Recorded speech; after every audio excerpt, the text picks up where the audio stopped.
गुनी का समझिए। हाँ जी बोली। अरे रहुआ लास्ट हम साथ तो निको ना बिना मिठाई उठाई के चल दिला के नहीं हो। महाराज मिठाई ले लेना रहने रौरा गांव का लड़का खदमर बड़ा समोसा कोई का हमर मिठाई लेके भाग लो। बबुआ तानी मीठा पान ले हे रे।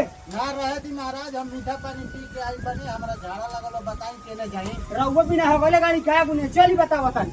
चल आई है दे बोतल बाटे पानी भर के दे तानी चल जाई खेता अरे में। महाराज लाइटिंग बताई लाइटिंग केने बा। ते हाथ में लाइटिंग बाटे रहुआ समझी हन के समझी के लाने हन। साफ बेहाए बनी का काम महाराज। और चुपचाप है बोतल में पानी नहीं आ पाए हम जाए होने खेता में। चलिए इमरजेंसी बा। अरे ये पानी है जैसे झाड़ा फिर का हम जाता नहीं। ए ढेला में जी। तो ढेलावा से का दिक्कत बा ढेलावा रौरा गणिया में हेल जी का। ए अच्छा चली ठीक है बा अब इमरजेंसी बा त करही के पड़ी। ठीक बा हम जाता नहीं। ए साबुन अबुन कहाँ बा जी हाथ धोवे के। लीन हमर लाइन ले धो रहुआ खाली पुटानी चल में जाई होने माटी माटी ले धो। बड़ा महाराज रो बदतमीज बनी जाता नहीं हम अपने गाँव में। जाएंगे में जाएंगे तो ये अगर पहुंचे देखो समझी आई हमरा कहत को करो खले बा हम पैखाना में झाड़ा फिरो तुम साबुन हाथ दो हम जान ला नहीं।